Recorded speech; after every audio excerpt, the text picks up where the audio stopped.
பண்ணையெல்லாம் பொன் கொழிக்க செய்திடுவோம், அதில் பன்மடங்கு உற்பத்தியை பெருக்கிடுவோம். பண்ணையெல்லாம் பொன் கொழிக்க செய்திடுவோம், அதில் பன்மடங்கு உற்பத்தியை பெருக்கிடுவோம். உழவர் உலகம். கண்மணி பொல்லல் மணியை வளர்த்திடவே நாடும் கருத்துரைக்கும் ஒலிபரப்பை கேட்டிடுவோம். கண்மணி பொல்லல் மணியை வளர்த்திடவே நாடும் கருத்துரைக்கும் ஒலிபரப்பை கேட்டிடுவோம்.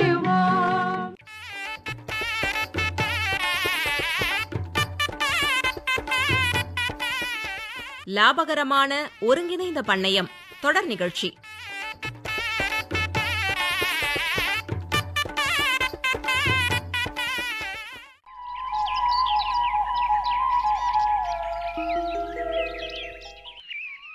முத்தழகு, நீ கேட்ட எல்லா பொருளும் இருக்கான்னு பாத்துக்கோ புள்ள. அப்பா அப்பா, என்ன கூட்டம் சந்தையில. ஓஹோ, நல்ல கூட்டமோ? அக்கா, எல்லாம் சரியா தான் இருக்கு.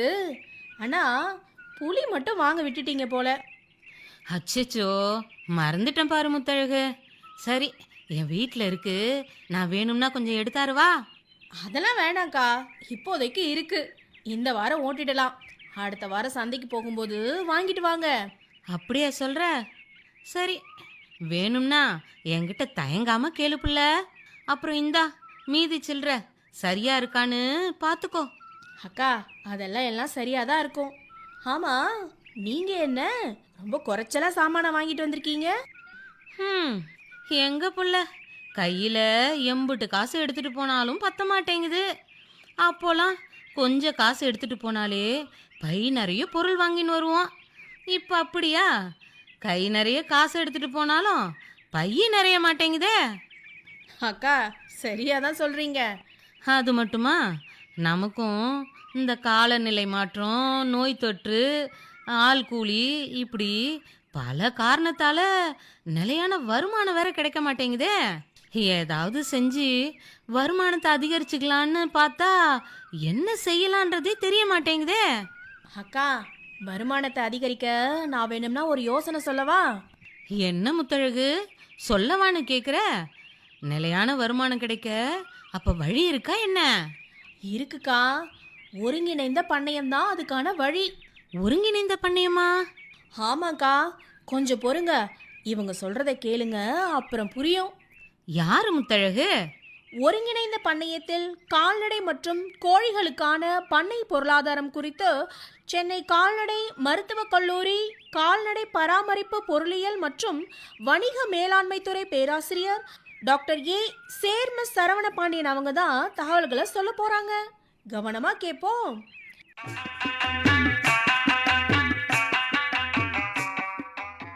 இந்தியாவில் பெரும்பாலான மக்கள் வேளாண் தொழிலையே சார்ந்திருக்கின்றனர். முக்கியமாக நம்முடைய பெரும்பான்மையான விவசாய மக்கள், அதாவது 55% பேர் வேளாண்மை மற்றும் வேளாண்மை சார்ந்த தொழிலையே செய்து வந்தாலும் நமது நாட்டின் பொருளாதாரத்தில் வெறும் 18 பங்கு மட்டுமே 50% மக்கள் பங்களிக்கின்றனர். இதற்கு காரணம் என்ன? அதிகமான மக்கள் பண்பட்டு அவர்களுடைய அனைத்து உழைப்பையும் கொடுத்தும் நம்முடைய பொருளாதாரத்தில் அவருடைய பங்கு மிக குறைவாக இருப்பதற்கான காரணம் தொழில்நுட்ப குறைபாடே ஆகும். இந்த தொழில்நுட்பம் என்பது புதிய தொழில்நுட்பங்கள், அதாவது வெறும் எக்யூப்மெண்ட், அதாவது தொழில்நுட்பம் என்பது பண்ணையம் அமைக்கும் விதையும் சார்ந்தது. முக்கியமாக ஒருங்கிணைந்த பண்ணையத்தை சார்ந்தது. ஒருங்கிணைந்த பண்பு என்பது மிக மிக முக்கியமான புதிய திட்டம். இதன் மூலம் நம்ம அதிகமாக லாபம் மற்றும் வருமானம் ஈட்டுவதற்கு ஒரு நல்ல வாய்ப்பாக இருக்கும்.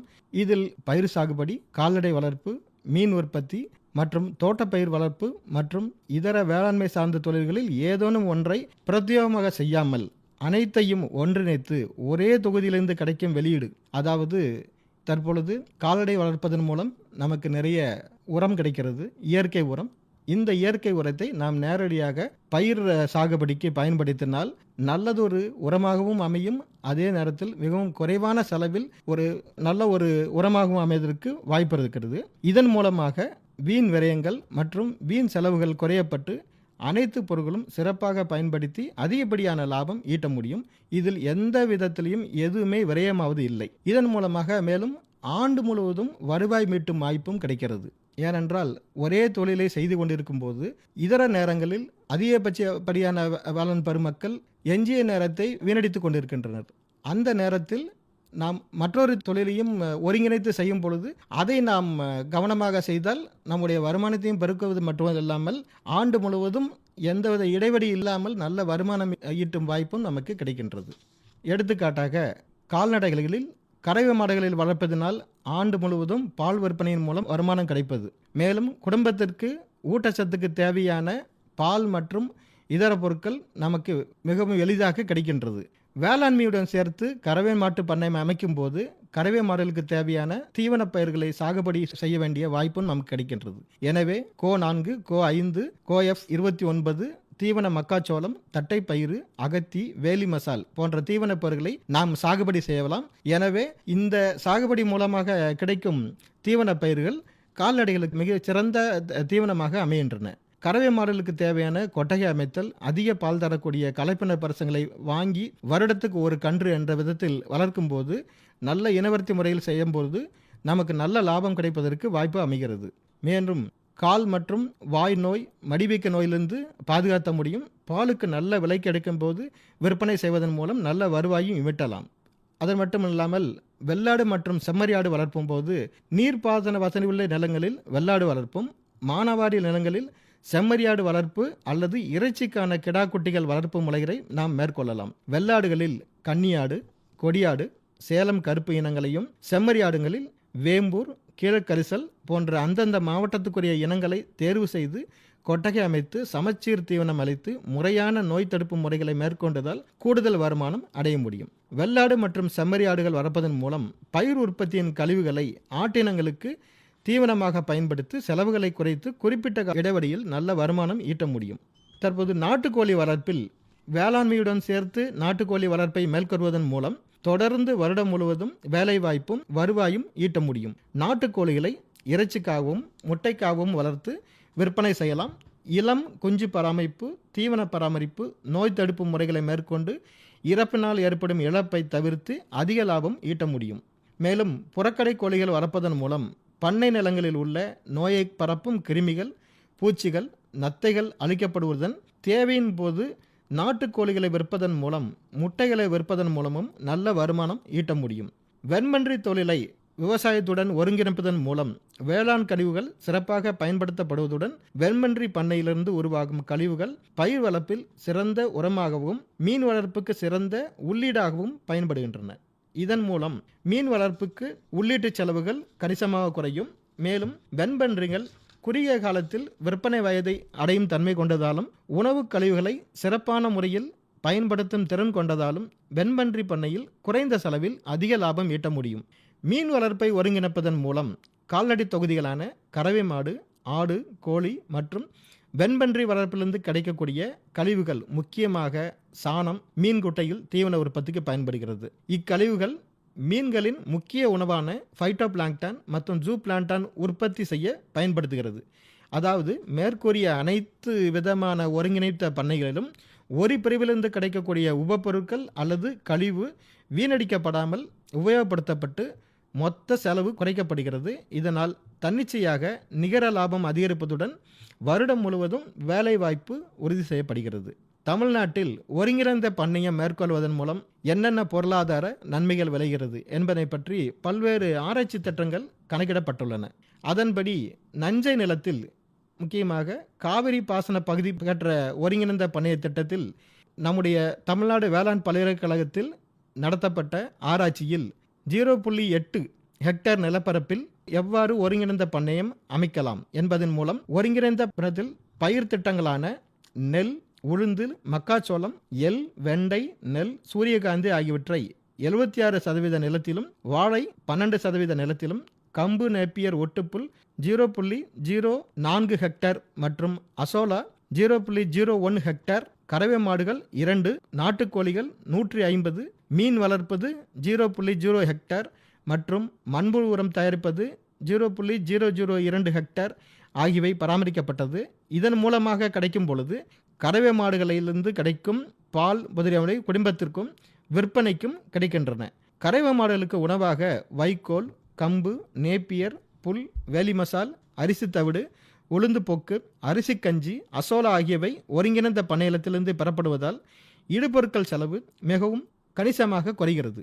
மேலும் இதன் மூலமாக 8 டன் சாணமும் 1 டன் கழிவுகளும் கிடைத்துள்ளது.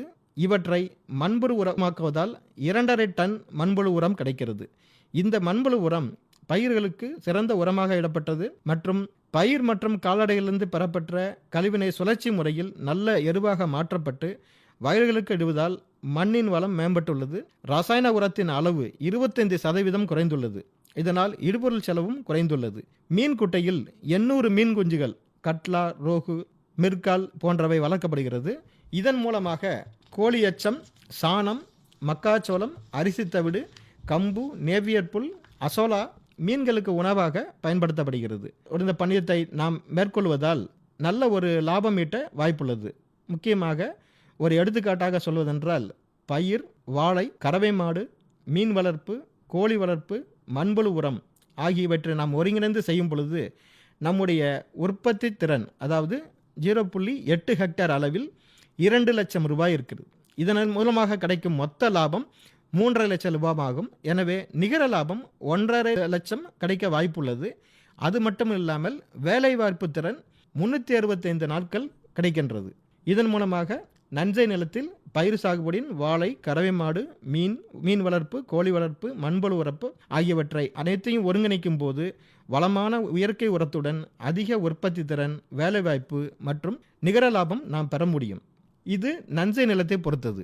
அடுத்து தோட்டக்கால் பகுதியை செய்யும்போது ஒரு பயிர் அதாவது ஒரு தோட்டப்பயிர், மாடு வளர்ப்பு, ஆடு வளர்ப்பு, சாண எரிவாயு, மண்புழு உரம் ஆகியவற்றை நாம் ஒருங்கிணைக்க முடியும். இவ்வாறு ஒருங்கிணைப்பதன் மூலம் அதாவது இதற்கு தேவையான நில அளவு 1.2 ஹெக்டேர் ஆகும். இதன் மூலமாக நல்ல ஒரு லாபம் கிடைக்க வாய்ப்புள்ளது. முக்கியமாக பயிர் திட்டத்திலிருந்து மட்டும் நிகர லாபமாக 95,000 ரூபாய் பெறப்பட்டது. வெண்டை, மக்காச்சோளம், தீவன தட்டப்பயிறு, சூரியகாந்தி பயிர் திட்டத்தில் அதிக நிகர வருமானமாக 30,000 ரூபாய் கிடைக்க வாய்ப்புள்ளது. இதற்கு தேவையான நில அளவு வெறும் 0.2 ஹெக்டேர் மட்டுமே. இதனை அடுத்து தட்டைப்பயிறு, பருத்தி, சூரியகாந்தி பயிர் திட்டத்தில் அதிக வருமானமாக 25,000 ரூபாய் அதாவது 1/4 ஹெக்டேர் நிலப்பரப்பில் பெறப்பட்டது. மற்றொரு மாதிரியில் மானாவாரி பகுதியில் எவ்வாறு ஒருங்கிணைந்த முறையில் செய்வது. இதில் மானாவாரி பகுதியில் ஒருங்கிணைந்த முறையில் பண்ணை பயிர் மற்றும் கறவை மாடுகள் வளர்ப்பதன் மூலம் ஆண்டுக்கு சராசரியாக 91 லட்சம் ரூபாய் மற்றும் 66,000 ரூபாய் நிகர லாபமாக கிடைக்கிறது.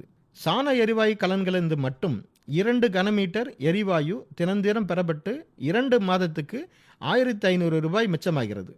மற்றும் பண்ணை கழிவுகளில் மறுசுழற்சி செய்வதன் மூலம் உற்பத்தி செலவில் சாகுபடியுடன் வேளாண்மை சார்பு தொழில்களான தீவனப்பயிர், தீவன மரங்கள், நீண்டகால புல்வகைகள் மற்றும் ஆடு வளர்ப்பு போன்றவற்றை இணைத்து 1 ஹெக்டேர் மானாவாரி நிலத்தில் 20 பெட்டையாடு மற்றும் 1 ஆடு கடாய் கொன்ற ஆட்டுப்பண்ணைக்கு தேவையான தரமான தீவனம், தீவனப் பயிர்கள் மற்றும் தீவன மரங்களுடன் தீவனப் பயிர்களை இணைத்து சாகுபடி செய்வதன் மூலம் பண்ணையிலிருந்து ஆண்டு முழுவதும் பசுந்தீவனம் பெற முடியும். நீண்ட வயதுடைய தீவன மரங்களை நடுவதன் மூலம் 5 ஆண்டுகளுக்கு பின் ஆடுகளுக்கு தேவையான இலைத்தலைகளை தேவைக்கேற்ப தொடர்ந்து தரும் நிலையை பெற்றுவிடுகின்றன. இதிலிருந்து பெறப்படும் இலைத்தலைகள் 21 ஆடுகளுக்கு உணவாக பயன்படுத்தலாம். முக்கியமாக தலைச்சேரியின ஆடுகளை மானாவாரியில் வளர்க்கும் போது பல்வேறு தீவனங்களை உணவாக கொடுத்து உடல் எடையை கூட்ட வாய்ப்புள்ளது. மேலும் தலைச்சேரியின ஆடுகள் தங்கள் குட்டிகளின் தேவைக்கு அதற்கு மேல் உள்ள நாளொன்றுக்கு 800 முதல் 100 மில்லி வரை பால் கொடுக்கும் தன்மை கொண்டிருப்பதால் இவனத்தை இரட்டை பலன் கொண்ட வகை என்றே குறிப்பிடலாம்.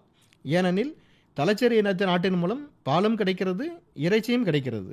20 பெட்டை ஆடுகளிலிருந்து ஆண்டுக்கு சராசரியாக 45 குட்டிகளை பெற முடியும். ஒவ்வொரு குட்டியும் பால்குடி மறக்கும் போது சராசரியாக 12 கிலோ உயிருடையதாக இருக்கும். ஆண்டொன்றிற்கு இதன் மூலமாக 43,000 ரூபாய் வரை வருமானமாக பெறலாம். உற்பத்தி செலவை நீக்கி நிகர லாபமாக 35,000 ரூபாய் வரை ஈட்ட முடியும்.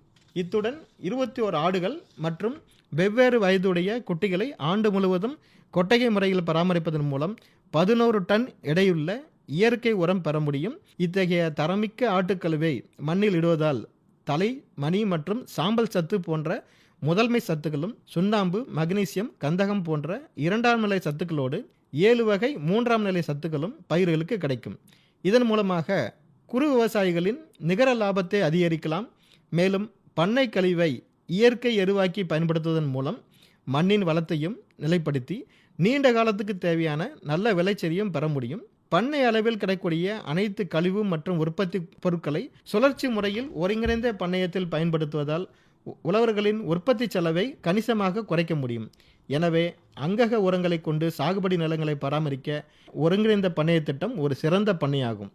எனவே ஒருங்கிணைந்த பண்ணை முறைகளை பின்பற்றி வேளாண் காடுகளை அமைத்தும் தானிய பயிர்கள் உற்பத்தியுடன் ஆடு வளர்ப்பு, புறக்கடையில் கோழிகள் வளர்ப்பு, கறவை மாடு வளர்ப்பு, மண்புழு உரம் தயாரித்தல், தீவனம் மற்றும் பழ மரங்களுடன் ஊடுபயிர் முறை, உயிர் வரப்புகள், உயிர் வேலிகள், முல்லை மேய்ச்சல் நிலம் அமைத்தல், சோளத்துடன் இயந்த முயல் மசால் உற்பத்தி மற்றும் வேப்புடன் அமைந்த செம்மறியாடு வளர்ப்பு மூலம் ஆண்டுதோறும் கணிசமான லாபம் ஈட்ட முடியும். 3 முறையில் சொல்லப்பட்ட மாதிரிகளான ஒருங்கிணைந்த பண்ணையத்தை மேற்கொண்டு நல்ல லாபத்தை பெற்று ஆண்டு முழுவதும் தேவையான அளவுக்கு ஒரு குடும்பத்தில் உள்ள 2 பேருக்கும் தேவையான வேலைவாய்ப்பும் நல்ல வருமானமும் பெற்று இதன் மூலமாக பண்ணையாளர்கள் லாபம் பெற்றால் இது மிகச்சிறந்த திட்டமாக அமையும்.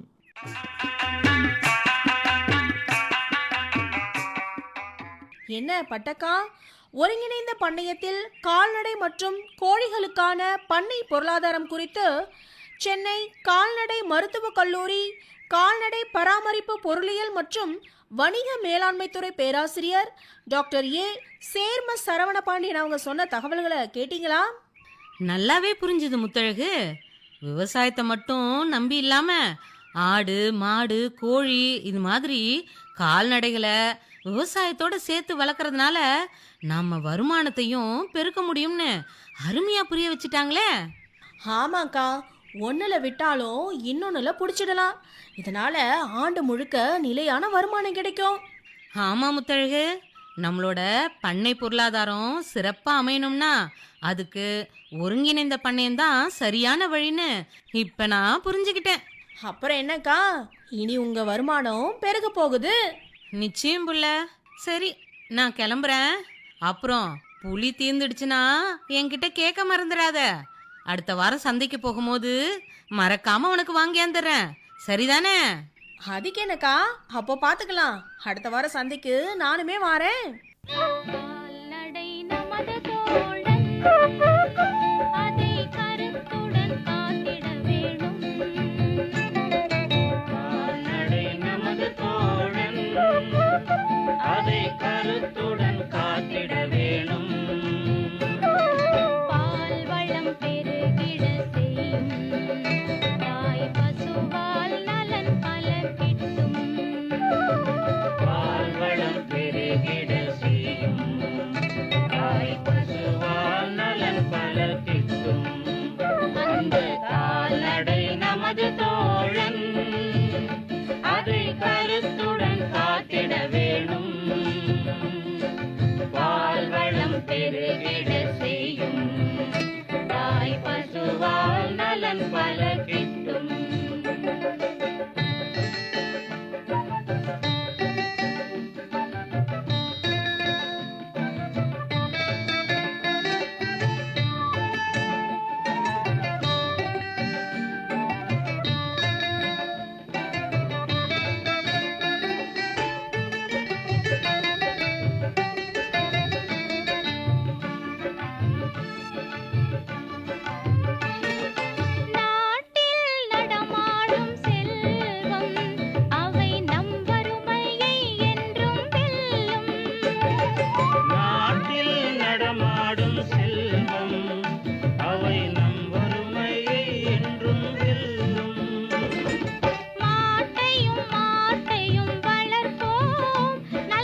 வருவது வேளாண் செய்திகள்.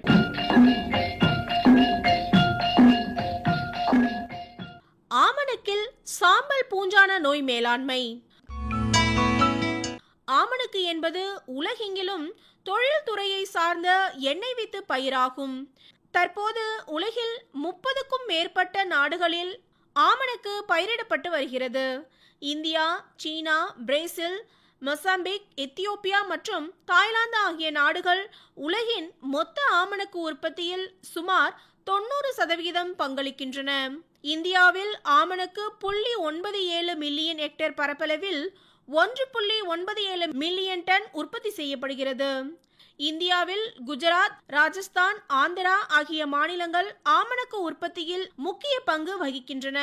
தமிழ்நாடு, கர்நாடகா, ஒரிசா மற்றும் மகாராஷ்டிரா போன்ற மாநிலங்கள் குறிப்பிடத்தக்க அளவு உற்பத்தி செய்கின்றன.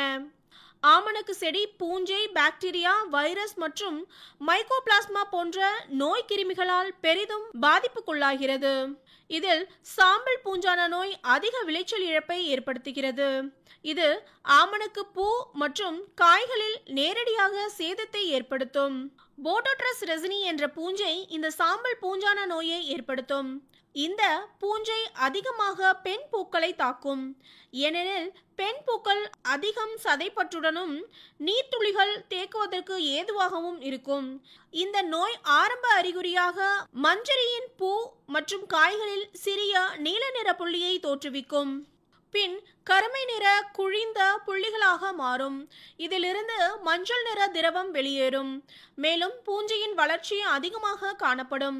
நீண்ட நாட்களுக்கு அதிக ஈரப்பதம் தொடர்ந்து நிலவினால் வெளிப்புற சாம்பல் நிற பூஞ்சான வளர்ச்சி காணப்படும். சில நேரங்களில் பூஞ்சானம் தாக்கிய ஆமணக்கு செடியின் தண்டு முறிந்துவிடும். இது போன்று மழை காலங்களுக்கு பிறகு பயிரிடப்படும் ஆமணக்கில் அதிக அளவு காணப்படும். தொடர்ந்து பெய்யும் குறைந்த மழை மற்றும் காலை நேர பனியானது இந்த நோயை தோற்றுவிக்கும். குறைந்தபட்ச வெப்பநிலை மற்றும் ஆமணக்கு செடியை சுற்றி நிலவும் காற்றின் ஈரப்பதம் மற்றும் அதிகப்படியான தடைசத்து இப்பூஞ்சானம் வேகமாக பரவ முக்கிய காரணிகளாகும்.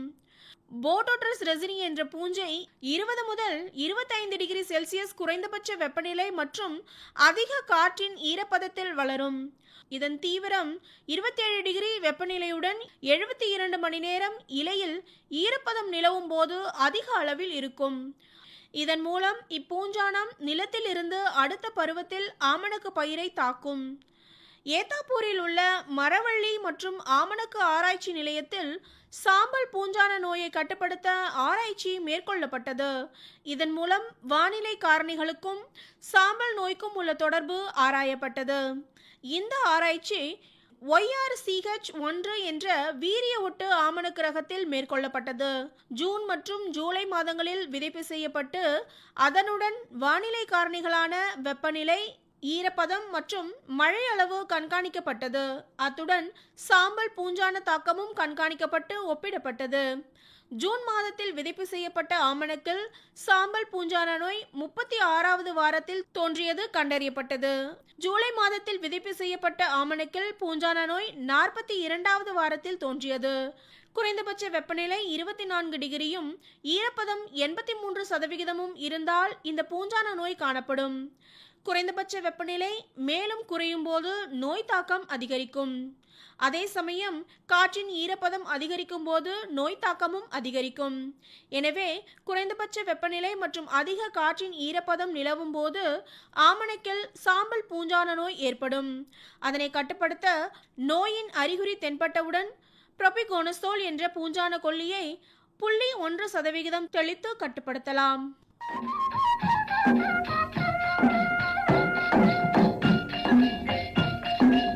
இதுவரை வேளாண் செய்திகள் கேட்டீர்கள்.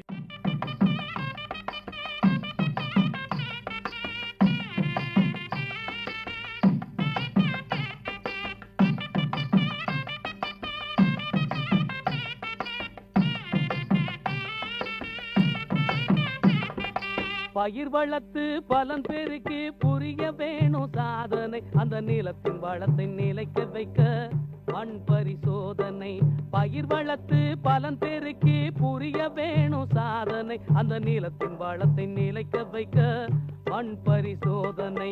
உரத்தின் செலவை குறைச்சி மண் தரத்தின் அளவை தெரிஞ்சு, உரத்தின் செலவை குறைச்சி மண் தரத்தின் அளவை தெரிஞ்சு, பயிர் வளர்த்து பலன் பெருக்கி புரிய வேணும் சாதனை. அந்த நிலத்தின் வளத்தை நிலைக்க வைக்க மண் பரிசோதனை.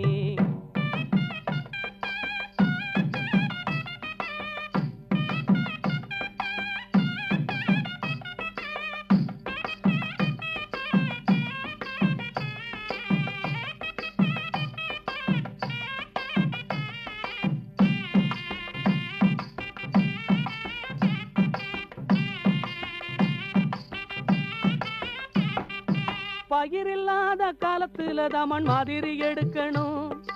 10 இடத்துல எடுத்து உலர்த்தி துளாக்கி வைக்கணும். பயிர் இல்லாத காலத்துல தான் மண் மாதிரி எடுக்கணும். 10 இடத்துல எடுத்து உலர்த்தி துளாக்கி வைக்கணும். வி வடிவத்தில் வெட்டி சேகரித்து பகுத்து பிரிக்கணும். வி வடிவத்தில் வெட்டி சேகரித்து பகுத்து பிரிக்கணும். மண் மாதிரியோடு தகவல் அட்டையை இணைச்சி அனுப்பணும்.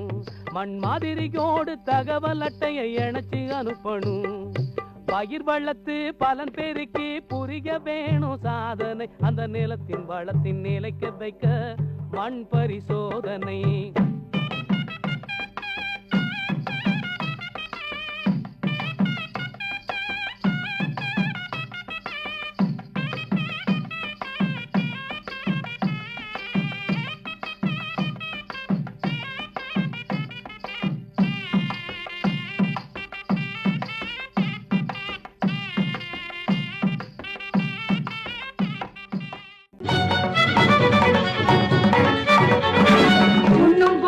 அத்தனையும் விளைத்திடுவோம். நித்தம் உழைப்பால் நில மகளை வணங்கிடுவோம்.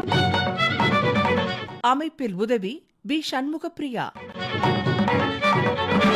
உண்ணும் பொருள் அத்தனையும் விளைத்திடுவோம். நித்தம் உழைப்பால் நில மகளை வணங்கிடுவோம். அமைப்பு எஸ். முருகேசன். பொட்டலையும் பூம்பொழிலாய் திருத்திடுவோம். அதற்கு புத்தம் புது முறைகளையும் புகுத்திடுவோம். பொட்டலையும் பூம்பொழிலாய் திருத்திடுவோம். அதற்கு புத்தம் புது முறைகளையும் புகுத்திடுவோம். இத்துடன் இன்றைய உழவர் உலகம் நிகழ்ச்சி நிறைவு பெறுகிறது. பட்டி தொட்டி சொர்க்கமாக பாடுபட்டே நம் பாரத சமுதாயத்தை உயர்த்திடுவோம். பட்டி தொட்டி சொர்க்கமாக பாடுபட்டே நம் பாரத சமுதாயத்தை உயர்த்திடுவோம்.